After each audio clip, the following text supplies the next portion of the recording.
Okay, this is our charging and protection circuit board. I'm going to put some hot glue and stick it right in the middle here. Okay, I stuck the board to the battery pack and I soldered the negative. This is the negative, the blue, and this is the positive, red.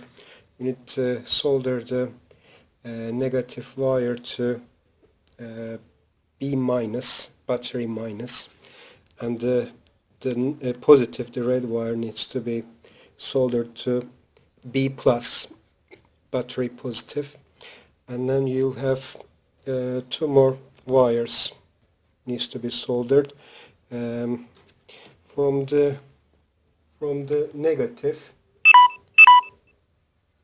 From the negative, the first one, the brown wire needs to be soldered to B1, and the next one up, the black wire, needs to be soldered to B2. Okay, the battery pack is ready to be installed to our Commodore 64. I've also soldered the power cables. The positive one is the brown and the negative is the blue. Before I connect it, I'm going to just check the voltages to make sure everything's okay. When you solder all the wires, you've done the battery pack, you won't get any voltage from the power out. As I tried, there is no voltage. The reason is it needs to be waken up. So once you apply some voltage charge to it, then it will wake up and then provide 12 volt output. I'm going to check the B1 first. B1 should be around close to 4 volts, and then check the B2, should be close to 8 volts, and then B plus is the 12 volts, the total voltage of the battery pack. Okay, this is our Commodore 64 short board, ASCII number 250469. When you are converting to DC only, first thing you need to do is you have to take the fuse out and don't put it back in, we don't need it anymore. And the second thing, you have to find the resistor at the R19. It is right next to the fuse, this large resistor here, and you need to take the one leg out. So you need to disconnect this resistor. You can just cut it, or you can just unsolder it, desolder it, if you are planning to convert it back to normal after. But you have to disconnect this resistor because it overheats when it's running on DC only. And you need to, okay, right. We are going to connect our power output to AC line, which is this pin here. This is the power DIN connector, and you need to find this leg and follow it on the other side. You can use a continued tester to make sure. It is this pin here. This we are going to connect our power output, the positive output, to this pin. Okay, I've soldered the positive output from the battery pack to the top corner solder point, and the negative is soldered to the ground rail.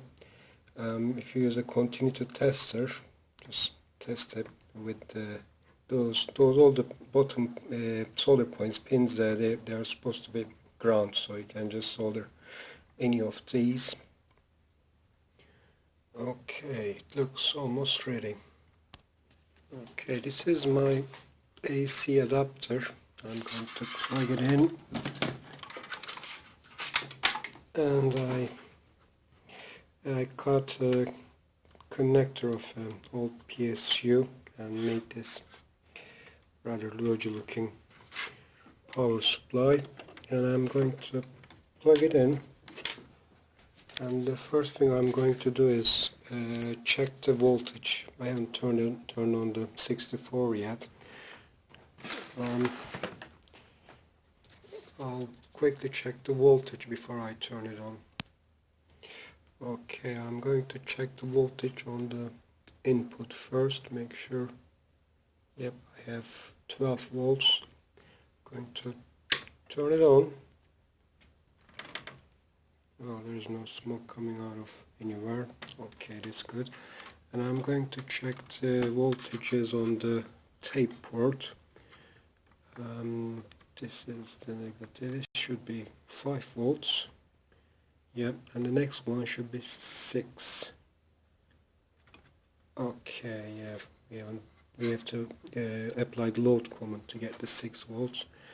And on the user port we should get 12 volts in one of these. This is 5 volts.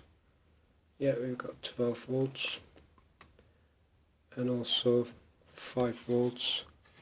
Have a quick look at the we might have a look at the SID chip, see what voltages we are getting. Okay, we've got 9 volts on this pin, and yeah, it works with 9 volts. So about the other chips, yeah, we are getting 5 volts on the other chips, so there is no not this one. RAM is working on 2.5 volts. How about this pin? Yeah, everything seems okay. And this is how it will look finished. I'm going to grab a keyboard and see. Okay, see if it actually sits. Right, so let's put it on keyboard. Yeah, it's too bad. Yeah, it's alright. Okay, I'm just going to try the on-off test now. Yep, we've got the blue screen, and as you can see there are no cables attached. It works perfectly fine.